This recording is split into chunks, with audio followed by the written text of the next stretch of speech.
capa, com o hipnose chamado mais uma vez para opinar, e se iriam ou não lançar um compacto, Plant era a favor de que se lançasse Wearing and the Tearing com Ozone Baby ou Darlene no lado B, enquanto Page achava que o melhor era lançar as três faixas em um compacto duplo. Outro conceito retroalinhado com o ideal da música New Wave. Nenhuma dessas sugestões seriam colocadas em prática, pois a atenção deles se voltou para o seu segundo retorno em 2 anos. Pensavam em fazer grandes shows ao ar livre na Inglaterra. Ideia sugerida pelo homem que havia prometido a participação deles nos festivais de bar e que ajudou a lançar a banda na Grã-Bretanha uma década antes, o Fred Bannister. Bannister começou a organizar o festival de Kenilworth. Em 74, Grande havia concordado com a participação do LED naquele ano, mas o vazamento de uma informação para a imprensa levou a uma briga com Bannister e a retirada da banda. Desde então, Bannister vinha tentando atrair o Led Zeppelin, mas as agendas nunca batiam, ele conta. Então, acabamos sempre colocando alguém. Ao longo dos anos, esse alguém incluiu Pink Floyd, Genesis e o Rolling Stones. Para 79, ele havia pensado no The Eagles, então no auge da popularidade. Também estava considerando a possibilidade de outras participações do Pink Floyd. Mas aí começaram a aparecer todas essas histórias da imprensa especializada a respeito de um novo disco do Led Zeppelin, o primeiro em 3 anos. E eu pensei, por que não? Vamos fazer outra tentativa. Para chamar a atenção de Grant, Bannister escreveu a ele sugerindo 2 shows em sábados consecutivos, 4 e 11 de agosto, algo que nunca acontecera em Kenilworth antes, reforçando a ideia de que o LED era a maior banda do mundo. Também decidiu dobrar o valor de todas as suas propostas anteriores. Grant telefonou para eles alguns dias depois. Ainda sem saber qual seria a melhor maneira de promover o novo álbum sem uma nova turnê, Fred fez a proposta na hora certa e os dois concordaram, com um encontro em Horse Lunges naquela mesma semana. Bannister lembra-se de ter ficado espantado com a quantidade de câmeras de segurança e luzes instaladas na propriedade desde sua última visita, alguns anos antes. Grant gostou da ideia dos 2 fins de semana, mas considerou a oferta de Bannister muito baixa e pediu 1 milhão de libras. Fred tentou negociar, mas acabou concordando que um ingresso mais caro do que de costume poderia ser algo administrável, presumindo, é claro, que os ingressos dos shows se esgotassem. Calculando 290 mil pessoas nos 2 fins de semana, cálculo exagerado como se verificaria depois, Bannister imaginou que ficaria com uma quantia razoável atraente depois de deduzir todas as despesas. O gigantesco cachê do LED mais imposto, aluguel de equipamentos, cachê dos grupos de apoio, comissões dos agentes, aluguel para David Linton Cobbeld, cuja família era dono de Kenilworth Palace, mais o pagamento de toda a equipe contratada para o trabalho no evento nos 2 finais de semana, além das despesas variadas, publicidade, alimentação, transporte e hospedagem. O que não se levou em consideração foi o fato de que nenhum programa de Kenilworth jamais atrairia mais de 100 mil pagantes que compareceram ao show dos Stones em 76. As chances de Led Zeppelin bater esse número pareciam boas, considerando-se que seria sua primeira apresentação na Grã-Bretanha desde o show de Earl's Court, 4 anos antes, e a primeira em qualquer parte do mundo desde o desastre de Auckland, em 77. Se eles conseguiriam fazer isso em 2 finais de semana seguidos era uma incógnita. Apesar da ansiedade para que Grant se comprometesse com os shows, Bannister foi esperto bastante para fazê-lo concordar em que o cachê acertado se baseasse estritamente no entendimento de que só realizariam o segundo show se o primeiro vendesse 140 mil ingressos. Daí a decisão. Depois, lamentada, de anunciar a princípio apenas um show, como era costume com Grant. O negócio foi fechado com um aperto de mão, algo que Bennis lamentaria profundamente depois. Pelo menos na superfície, para os membros do LED, o ano de 79 havia começado de uma forma mais positiva do que qualquer outro ano desde 75. Em janeiro, Maureen Plant deu à luz a outro filho, o Logan Romero, e com o anúncio de um novo disco na lata e 2 shows monstruosos no horizonte para marcar a volta da banda. Apesar da reação previsivelmente cética da imprensa especializada no Reino Unido, A maneira com que o velho mamute Led Zeppelin tem se apresentado transformou o nome da banda em sinônimo de excessos gratuitos, alertou o NME. Page estava novamente em Londres dando entrevista pela primeira vez em 4 anos, tomando cerveja e fumando um cigarro atrás do outro. Ele se sentou no escritório da Snow Song e disse que estava recebendo muitas cartas de fã, que o novo álbum tinha feito a banda avançar musicalmente, mas que Knebworth seria muito mais importante porque o LP é uma declaração congelada a qual sempre se pode voltar, mas Knebworth será diferente. Outros shows viriam depois, ele se apressou a garantir, mas não necessariamente na Inglaterra. Em vez disso, lembrando os planos abandonados em 75 de uma turnê por novos lugares do mapa. Ele agora estava pensando em tocar em Ibiza, para experimentarmos novas ideias, novos riffs, arranjos e músicas. Numa tentativa de sublinhar suas credenciais no mercado e tirar a atenção de longo período de indolência provocada pelas drogas após o fim da desastrosa turnê de 77, Page também resolveu falar do seu envolvimento com comunidades policiais na Escócia, onde havia apoiado a construção de um muro no porto a fim de criar um local de recepção, de recreação e tinha comparecido à cerimônia de inauguração, mas admitiu ter votado nos conservadores na eleição geral de 79, que levaria Margaret Thatcher ao poder. Um verdadeiro ato de traição no politizado mundo punk no final dos anos 70. Apesar de ter insistido que não foi apenas pela redução dos impostos, eu simplesmente não podia votar nos trabalhistas. Eles declararam que queriam nacionalizar a mídia. Quem iria criticá-los se isso acontecesse? Ele parecia ignorar o fato de o Partido Trabalhista já ter o controle da mídia. Então, acabou revelando que, como um jovem empreendedor multimilionário, também havia votado nos conservadores na eleição anterior. Enquanto isso, os preparativos para os shows de Knebworth não estavam ocorrendo com tranquilidade que Peter Grant e Fred Bannister havia previsto. Apesar do anúncio feito por Bob Harris no The Old Grey Whistle Test, na época o mais respeitado programa semanal de música da TV britânica, não houve notícia alguma a respeito do assunto durante a semana e a procura por ingressos estava tão baixa da média que Bannister começou a considerar bastante improvável a realização do segundo show. Houve também uma tortuosa negociação de 26 horas entre Grant e o chefe da Shoko, Jack Calmes, para definir o orçamento de som, luzes e outras necessidades, como os lasers que Jimmy queria, que teriam de vir dos Estados Unidos. Com Grant movido a longas carreiras de cocaína, mais um Magadon, de vez em quando para manter o equilíbrio, lembra Bannister. O agente também enfrentou problemas inesperados para contratar os grupos de apoio. Aparentemente, ninguém queria tocar com Led Zeppelin.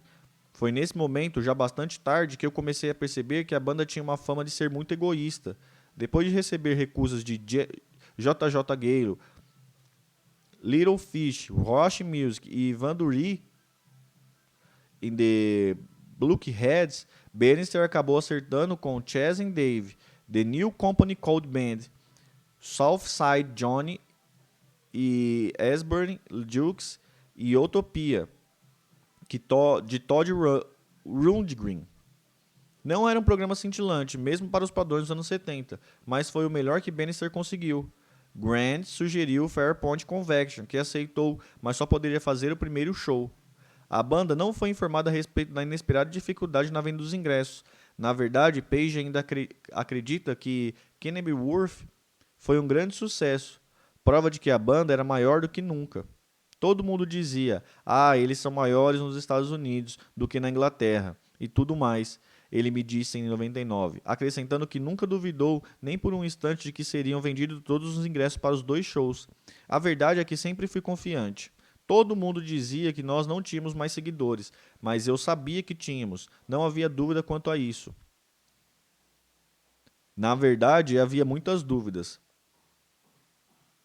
Na primeira semana de julho, pouco mais de 115 mil ingressos haviam sido vendidos para o primeiro show, bem menos do que os 150 mil que Bannister havia calculado como no mínimo necessário para anunciar o segundo show, mas Grant foi inflexível. Havia dito à banda que eles fariam 2 shows e não estavam preparados para contar-lhes que isso não iria acontecer porque não havia vendido os ingressos suficientes. simplesmente não tinha cara para isso. O resultado é que Page ainda acredita que havia mais gente do que foi declarado oficialmente, por isso recebemos menos do que o combinado. Peter Grant nos disse que Fred Bannister não cumpriu o prometido. Numa última tentativa de aumentar o interesse, Bannister anunciou que os ingressos para o primeiro show estavam esgotados, mas que haveria um segundo show no fim de semana seguinte para atender a demanda. Para tentar agilizar as vendas dos ingressos do segundo, ele pegou 15 mil compradores de ingressos do primeiro show e enviou a eles ingressos para o segundo show, junto com uma carta garantindo o reembolso caso não pudesse comparecer. Infelizmente, muitos fãs decepcionados pediram reembolso. O que não imaginamos foi que tanta gente já tivesse planejado suas férias. Ele disse agora. Tremendo pior, Fred se muniu de coragem e telefonou para Dee para avisar que teria que cancelar o segundo show, mas Dee não aceitou, prometendo que daria tudo certo. Ele convenceu Bannister a seguir em frente. O agente entendeu as palavras de Grant como uma renegociação em relação ao cachê. Grant também prometeu uma grande atuação para o segundo show, que seria New Barbarians, The Ronnie Woods, que contavam também com Keith Richards. Algumas semanas antes do primeiro show, Richard Cole telefonou para Bannister para dizer que a banda queria dar uma olhada no local. Page queria dar uma olhada na memorabilia de Boomer Linton, o romancista, um dos antepassados do dono de Kenilworth, também conhecido por seus interesses pelo ocultismo. Durante as visitas, eles foram fotografados por Storm Thorgerson para o programa do festival. Ao seu lado, Storm havia colocado uma modelo nua para que eles prestassem menos atenção à câmera. Lembrou Bannister em suas memórias. There must be a better way. Dizem que entre as muitas fotos tiradas naquele dia, há uma bastante interessante de Jimmy Page sem a calça, mas infelizmente nunca pude confirmar isso. As fotos depois foram retocadas com o céu ensolarado do Texas, pois no local o céu estava cinzento. Planejava lançar Intro the Outdoor antes do show em Kenilworth, mas o atraso com as capas mais uma vez adiou o lançamento para 15 de agosto.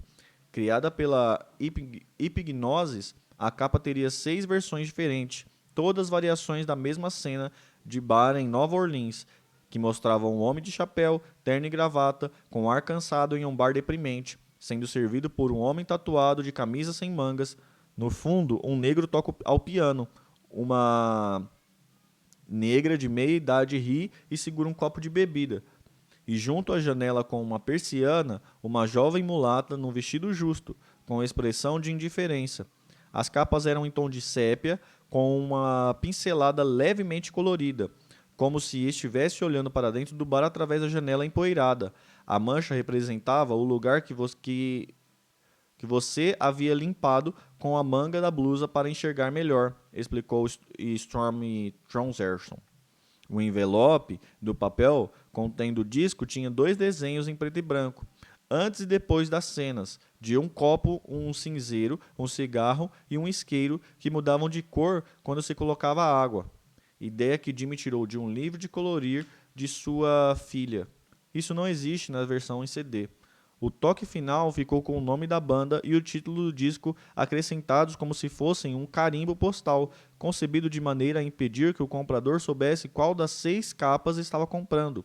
Era também uma brincadeira pessoal de Thorgerson, que estava cansado de ouvir que não importava o que colocassem na capa porque o álbum do Led Zeppelin sempre venderia.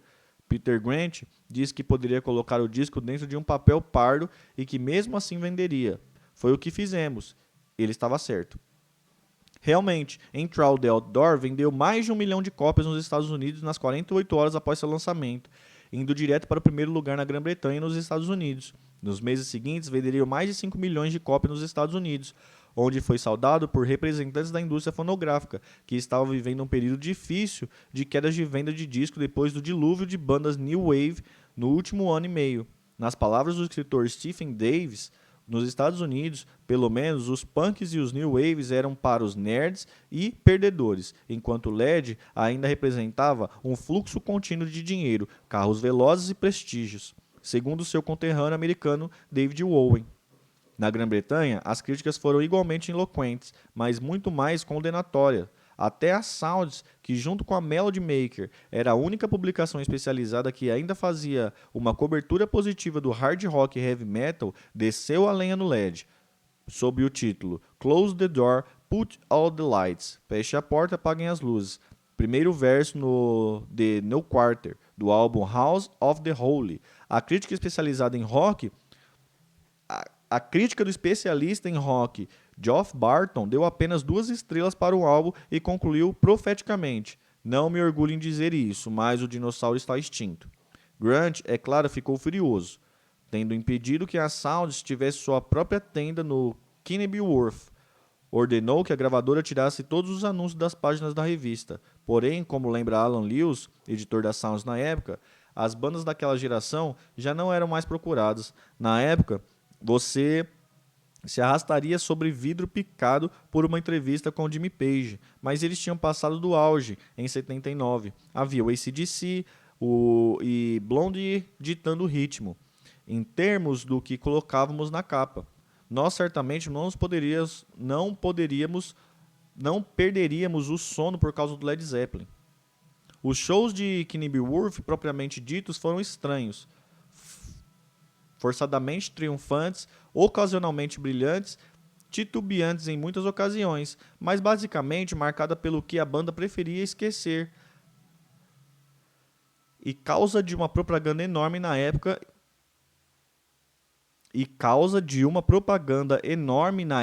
e ainda mais depois nas décadas seguintes. São lembrados hoje como 2 dos mais bem-sucedidos shows de festivais dos anos 70, com estimativas bastante imprecisas em relação ao público. Na realidade, embora o primeiro show tenha atraído um público decente, em torno de 104 mil pessoas, apesar de nada espetacular pelos padrões anteriores de Kenilworth, o segundo foi um desastre, com cerca de 40 mil pessoas em um dia de chuva pesada e vibrações ainda mais carregadas.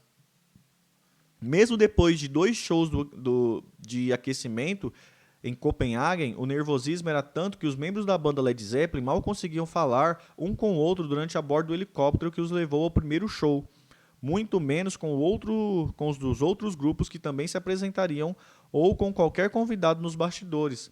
Com apenas 2 números novos, In the Evening e Hot Dog, em relação ao programa que eles apresentaram nos Estados Unidos 2 anos antes, não foi a apresentação propriamente dita que os deixou nervosos, mas o peso da história que eles agora sentiam que puxava para baixo e desacelerava seus passos. As expectativas da multidão não só haviam sido insufladas, além de qualquer limite razoável diante das perspectivas de ver o primeiro show do Led Zeppelin em solo britânico em 4 anos, como esse espírito permeava também todos aqueles que estavam nos bastidores, sentado numa área especial ao lado do palco, reservada para Grant e os convidados da banda, estavam Ahmet Ertegun. Parecia que o futuro deles estava na balança. Robert Plant, pelo menos, não tinha tanta certeza de que a banda fosse forte o suficiente para fazer a balança pender para o seu lado. Não acreditava que houvesse algo que eu pudesse fazer que fosse suficientemente bom para atender todas as expectativas das pessoas, ele disse depois. Levei metade do primeiro show para absorver o fato de que eu estava lá e tudo o que estava acontecendo. Minha voz não saía por causa do nervosismo.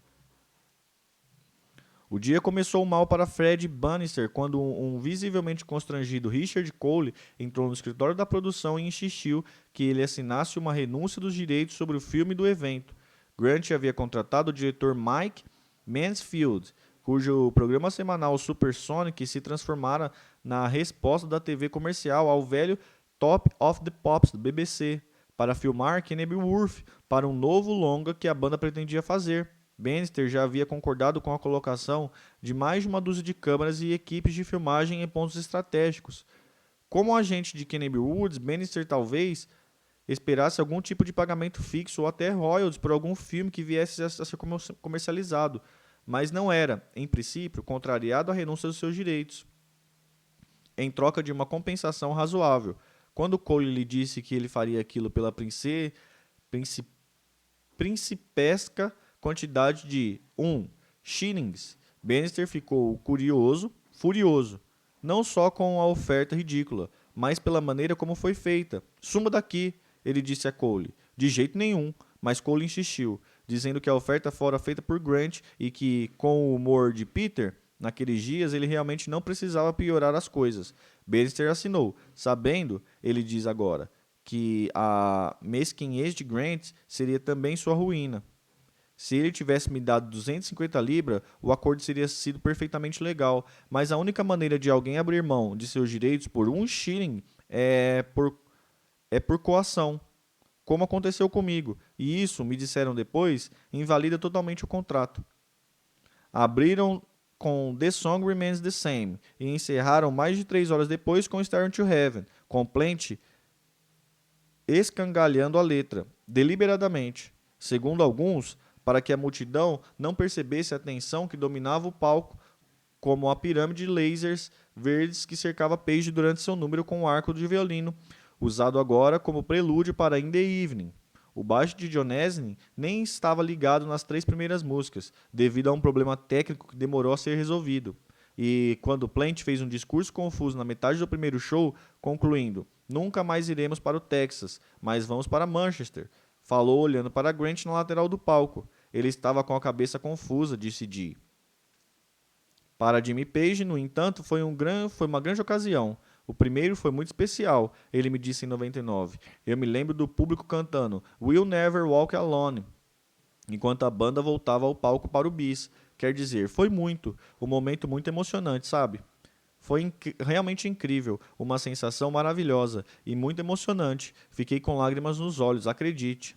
Outra lembrança querida para ele era Jason, então com 13 anos, sentado na bateria do pai na passagem de som.